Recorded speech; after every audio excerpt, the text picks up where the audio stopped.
இப்போ வந்து நான் சோலோவாக பேசுகிறத விட உங்கள் கூட பேசுறது சந்தோஷமாக இருக்குது இல்லையா?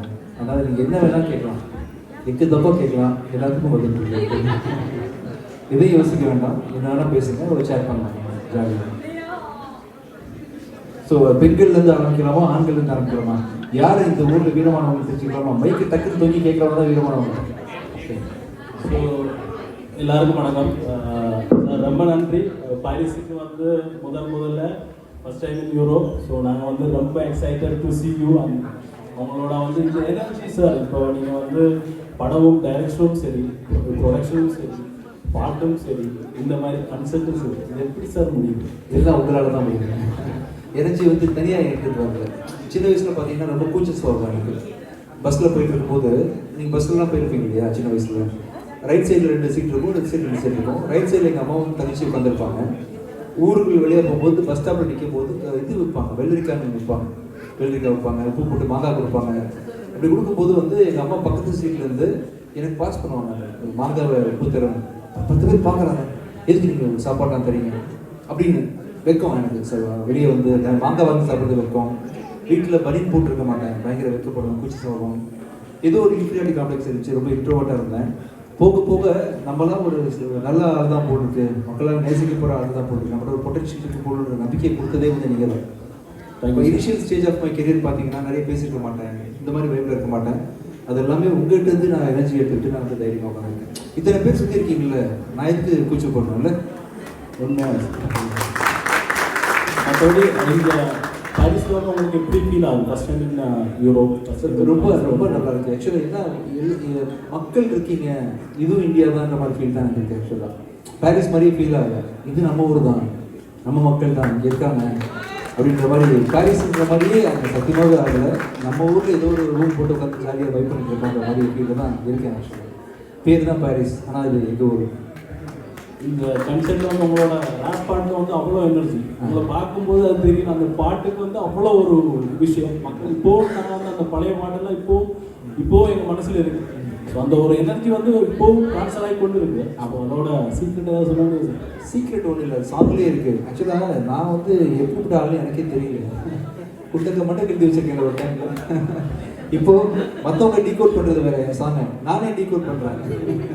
நான் என்ன பண்ணி வச்சுருக்கேன், 20 years பேக் வந்து என்ன எழுதியிருக்கேன், உத்தம நக்கரை எஸ்தரை அப்புறம் இதுக்கு போட்டேன். அதுவாது ஓகே, சம்பளபல சிப்பட்டு எழுதுனேன் இந்த பாட்டுன்னு சொல்லிட்டு ஆச்சரியமாக இருக்குது. அப்புறம் வந்து நிறைய ஒரு பாட்டில் சொல்லக்கூடாது, நான் பாடியே காமிச்சிடுறேன். ஸோ நிறைய ஒன்று குட்டிக்காரன் போட்டு ஏதோ பண்ணியிருக்க போட்டேன் அந்த டைமில். பட் அந்த டைமில் பார்த்தீங்கன்னா என்னதான் இருந்தாலுமே கம்ப்யூட்டரில் முன்னாடியே வந்து என்னன்னா என்ன நாக்கமுக்க மாதிரியோ ஆதிச்சூரி மாதிரியான சாங்ஸ் பண்ணியிருந்தா கூட நான் டான்ஸ் பண்ணுறதுக்கான வாய்ப்புகள் கிடையாது. ஏன்னா எனக்கு மட்டும் கீபோர்டு இருக்கும், சிஸ்டம் இருக்கும், அதை பார்த்து தான் ஒர்க் பண்ணி ஆகணும்னு சொல்லிட்டு எவ்வளோ பெரிய வைப் சாங் பண்ணியிருந்தா கூட நான் வந்து ஒரு ப்ரோக்ராமர் மாதிரி தான் ஒர்க் பண்ணியிருப்பேன். அப்போது நான் அப்போ பண்ண பாட்டுக்கு இப்போ தான் நானே வைப் பண்ணுறேன் உங்கள் கூட சேர்ந்து. நான் சொல்கிறது புரியுதா உங்களுக்கு? சிங்கர் வரும்போது ஸ்டுடியோவில் பாடுங்கப்பான்னு சொல்ல வேண்டியது இருக்கும், லிரிக்ஸில் ஃபோக்கஸ் பண்ணியிருக்கோம், மிக்சிங்கில் ஃபோக்கஸ் பண்ணியிருக்கோம். நான் வைப் பண்ணியிருக்க வாய்ப்பு இல்லை. ஸோ இப்போ அன்னைக்கு பண்ண பாட்டுக்கு நான் வந்து ஜாலியாக அவங்க கூட சேர்ந்து வைப் பண்ண ஆரம்பிச்சிட்டேன். ஆக்சுவலாக உங்களோட ஒரு மரண ஃபேன் நான். சின்ன வயசுலேருந்து என்னோட காலேஜ் டேஸில் உங்கள் பாட்டை போட்டு நான் எல்லா ஸ்டேஜுமே ஃபஸ்ட் ப்ரைஸ் வாங்கியிருக்கேன். நாக்குமுக்கா ஏன் பாட்டு ப்ரைஸில் கொடுத்தாங்க பாட்டு. ஆக்சுவலாக நான் ஆடுறதை விட உங்கள் பாட்டை கேட்டு ஆடினவங்க தான். ஒரு டான்ஸுக்காக பாட்டுங்க, நீங்கள் பாடி ப்ரைஸ் வாங்கிங்க. டான்ஸ் நான் ஆடி தான் சார் ப்ரைஸ் ஆடி அதான் பாட்டேன். எவ்வளோ பாடி கொடுத்துட்டான்னு நினச்சேன்.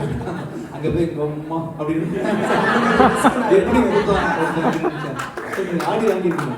ஓகே புரிஞ்சிச்சு எனக்கு. ஓகே ஆக்சுவலாக எனக்கு ரொம்ப ஒரு அந்த டைமில் வந்து பார்த்தீங்கன்னா ரொம்ப பீக்கில் இருக்கேன். எப்போ பார்த்து உங்களுடைய பாடல்கள் தான் நாங்கள் கேட்டுட்டு இருக்கோம். காலேஜ் டேஸில் நாக்குமுக்கா வந்து பார்த்தீங்கன்னா அப்படின்னா பட்டி தொட்டி எல்லாமே பட்டை கிளம்பிட்டு ஒரு காலகட்டங்கள். ஆக்சுவலாக நான் ஒரு விஷயத்துக்கு வந்து ரொம்ப வருத்தப்பட்டேன். ரீசெண்டாக நான் வந்து பொங்கலுக்கு வந்து பார்த்தீங்கன்னா இந்தியா வந்திருந்தேன். நேராக வந்த உடனே உங்களோட வீட்டுக்கு தான் நான் வந்துருக்கேன். அப்படியா? Okay okay. எனக்கு 2 வீடு இருக்கு. ஐ மீன் ஒரு வீடு தான், 2 வீடு. 2 வீடு மீன் பண்ணுறது வந்து ஒன்று வீடு தான், ஆனால் ஆஃபீஸு ஒன்று வந்து வீடு. அஃபிஷியலாக 2 இருக்கு. ஆக்சுவலாக என்னுடைய ஆல்பம் சாங் வந்து தமிழர்களுக்காக வா தமிழான ஒரு சாங் பண்ணியிருந்தேன். அந்த சாங் வந்து நீங்கள் ரிலீஸ் பண்ண எந்த வீட்டுக்கு வந்தீங்க தம்பி சொல்லுங்கள், எந்த அட்ரஸ் போடுங்க? சாலிகிராமம் தான் சார். அது வந்து என் வீட்டுக்கு தம்பி, அது ஆஃபீஸ். ஓகே. ஆக்சுவலாக நம்மளோட பாண்டிச்சேரி குமரன் அண்ணாவோட ஆமா. ஸோ அவர் தான் வந்து நாங்கள் வந்திருந்தோம். ஸோ லைக் அப்போ நாங்கள் வர்ற டைமில் நீங்கள் கம்போசிங்கில் வந்து உட்காந்துட்டீங்க, அதனால உங்களை டிஸ்டர்ப் பண்ணாமல் நாங்கள் வந்து திரும்பி நான் வந்துட்டேன். Okay. பட் இன்னைக்கு எனக்கு ரொம்ப ஒரு ஹாப்பியான மூமெண்ட், உங்கள் பக்கத்தில் உட்காந்து பேசக்கூடிய ஒரு ஆப்பர்ச்சுனிட்டி எனக்கு கிடைச்சது. நீங்க வந்த காரியம் வந்து அந்த பாட்டு ரிலீஸ் பண்ணிட்டு வந்தீங்களா? ஆமாம், உங்கள் கையால் ரிலீஸ் பண்ணணும். இப்போ பண்ணிடலாமே, செகண்ட் ரிலீஸ் பண்ணலாமே. பண்ணலாம். தமிழ்நாட்டில் ஒரு கல்ச்சர் இருக்கு தெரியுங்களா, படங்களை ரிலீஸ் பண்ணுறோம். அது மாதிரி உங்களோட பாட்டை நம்ம இன்னைக்கு இந்த நிகழ்ச்சியை ரிலீஸ் பண்ணுறோம். ஓகேவா? என்னுடைய ஒரு கொஸ்டின் என்னன்னா, நீங்கள் நிறைய ஊரில் வந்து பார்த்தீங்க அப்படின்னா நிறைய கண்ட்ரீஸில் வந்து கான்செப்ட் வந்து பண்ணியிருக்கீங்க, பயங்கர வைப்பாக இருக்கும். ஃப்ரான்ஸ் மண்ணில் ஃபர்ஸ்ட் டைம் நீங்கள் வந்து பண்ண போகிறீங்க, எப்படி இருக்கும்னு கேட்குறீங்க? இல்லை எங்களுக்காக இல்லை, இது வந்து கண்டிப்பாக வந்து வேற லெவலில் இருக்கும். ஆனால் எங்கள் மக்களுக்கு வந்து என்ன சர்ப்ரைசிங்காக ஏதாவது ஒரு விஷயம் வச்சுருக்கீங்களா அப்படிங்கிறது. அதை சொன்னேன் இல்லையா, வழக்கமாக எல்லா ஊர்லேயும் போகும்போது நான் வந்து க்ரௌடில் இறங்க வேணாம்னு நினைப்பேன், ஏன்னா அவங்களுக்கு பாதுகாப்பு இல்லைன்னு நினைப்பேன். இப்போ வந்து நான் உங்ககிட்ட டிக்ளேர் பண்ணிட்டேன், நாளைக்கு வந்து ஒரு 4 பாட்டு உங்கள் கூட சேர்ந்து கீழே இருந்து பாட போகிறேன். ஒருவேளை என்னால் பாட முடியும்னு வச்சுக்கோங்க, ஒருவேளை பாட முடியும்னா மற்றவங்க பாடி கேட்டும் போது உங்க கூட நான் வைப் பண்ணுறேன். என் சிங்கர்ஸ் இருக்காங்க, அவங்க பாட்டுறதை நான் உங்க கூட சேர்ந்து வைப் பண்ண போகிறேன் பாட்டு. ஓகேவா? ஒரு முக்கியமான ஒரு விஷயம், தமிழ் மொழியில நீங்கள் நிறைய மொழி வந்து ஃபியூஷன் பண்ணியிருக்கீங்க. ஆமாம். அதுக்கு என்ன காரணம் சார்? அதாவது நீங்கள் சிங்களம் தமிழ் மிக்ஸ் பண்ண அதை சொல்லுங்க. ஹிந்தியும் அமெரிப்பியா நிறைய வழி. ஆமா, அந்த டைம்ல நிறைய வாயில வர ரொம்ப யோசிக்கிறது கிடையாது, ஏதோ ஒன்று தோணி இருக்கு அந்த டைம்ல, இஷ்டத்துக்கு பண்ணி விட்டேன். டிகோட் பண்ணி பார்க்கணும் எதுக்காக பண்ண, இஷ்டத்துக்கு பண்ணலாம். நாங்கள் வந்து அப்படியே தேங்க்யூ சார். ஹாய் சார், என் பேர் அஜய். நல்லா இருக்கீங்களா? இது வரைக்கும் பாருங்க கேர்ள்ஸ், ஏன் இப்படி பயப்படுறீங்க? நீங்கள் பயப்படுறீங்க. எனக்கு வந்து ஒரு கொஷின் சார் அண்ட் ஒரு ஃபேவர். கொஷின் வந்து என்ன அப்படின்னா, நீங்கள் மறுபடியும் மெயின் ஸ்ட்ரீம் மியூசிக் போகிறீங்க. இப்போது லாஸ்ட் 10-15 இயர்ஸில் வந்துட்டு மியூசிக் பயங்கரமாக எவால்வ் ஆகிடுச்சு. ஸோ நீங்கள் மறுபடியும் மியூசிக் பண்ணும்போது உங்களுடைய அந்த பழைய டச் மறுபடியும் அந்த அத்தன்டிக் டச் வந்துட்டு இருக்குமா, இல்லாட்டி நீங்கள் வந்துட்டு ஒரு நியூவாக இருக்கோ அதோடவே நீங்கள் வந்துட்டு ப்ரொடியூஸ் பண்ணுவீங்க? பழைய டச்சும் இருக்கும். இப்போ ஆக்சுவலி அந்த டைமில் பண்ணும்போது கூட பார்த்தீங்கன்னா அழகாய் போட்டதை, நெஞ்சான் போட்டில், அப்புறம் இதெல்லாம் கேட்டிருக்கீங்களா? உன் கண்ணை பார்த்த பொழுது ஆக்சுவலாக பெருசாக ஹிட் ஆன அந்த பாட்டு. நிறைய மெலடி சாங்ஸ் கூட பண்ணியிருக்கேன்.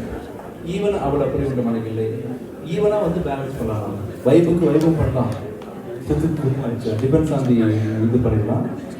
கண்டிப்பாக பண்ணலாம். புரியாத வார்த்தைகள் கண்டிப்பாக உங்களுக்கு வேணும் இல்லையா? அது நான் நிறைய பண்ணலாம். ஆக்சுவலி நான் ஆரம்பித்த பொழுது நான் தான் ஃபஸ்ட்டு அந்த மாதிரிலாம் பண்ணேன். இப்போ நிறைய பாட்டு வந்து புரியாத வார்த்தைகளை வர ஆரம்பிச்சிருக்கிறதுனால நான் பண்ணுற விஷயங்கள் எந்த அளவுக்கு வித்தியாசம் அப்படின்னு தெரியல. நம்ம ட்ரை பண்ணோம் கண்டிப்பாக. நம்பி யாராவது ஒரு டேரக்டர்ஸ் வரும்போதோ ப்ரொடியூசர் வரும்போதோ அவங்களுக்கான டைம் ஒதுக்க முடியாமல் நேர்மையாக நடந்துக்க முடியாமல் போயிடக்கூடாதுன்றது ஒரு பயத்தில் தான் விட்டேன். இப்போ நான் வந்து ஆல்மோஸ்ட் ஆக்டிங் கெரியர்லையும் சரி, ப்ரொடக்ஷன்லையும் சரி நிறைய ஸ்ட்ரீம்லைன் பண்ணுறதுனால உறுதியாக இந்த தடவை வந்து நான் அதை ஹீரோஸ்க்கு மியூசிக் பண்ணுறேன். என் படங்கள் இதுக்கு பார்த்தீங்கன்னா, என் படத்தில் எப்போவுமே கதை ரொம்ப ஸ்ட்ராங்காக இருக்கும். ஒரு ஹீரோ வந்து வந்தவொடனே ஓப்பனிங் சாங் பண்ணுறான், குத்து பாட்டாடுறான், சில்லாக்ஸ் மாதிரி ஒரு ஹீரோயினோட பாட்டு பாடுற மாதிரி பிளேஸ்மெண்ட் இருக்காது. என்னோட கதைகள் ரொம்ப ஸ்ட்ரிக்டான கதைகள்ன்றதுனால தோ ஸ்டில் நான் வந்து மொமெண்டமில் நல்லா ஹை ஃப்ரீக்வன்ஸ் ரொம்ப பெப்பியான சாங் பண்ண முடிஞ்சால் கூட என் கதைகளுக்கு அந்த மாதிரி மியூசிக் தேவைப்படுறதுனால என்னால் க்ரியேட் பண்ண முடியல. பட் வேறு ஹீரோஸ்க்கு பண்ணும்பொழுது கண்டிப்பாக கேட்பாங்க, ஒரு ஓப்பனிங் சாங் வேணும் கேட்பாங்க, ஒரு டுவெட் வேணும் கேட்பாங்கன்றதால நிறைய பண்ணுறதுக்கான வாய்ப்புகள் இருக்குது. ஸோ இன்னொரு தடவை ரவுண்ட் வரும்போது ஃப்ரெஷ்ஷான ஒரு 15 வைப் சாங்ஸோடு நம்ம வந்து வெயிட் பண்ணுறோம். ஷூராக இதில் பார்த்ததில் மகிழ்ச்சி.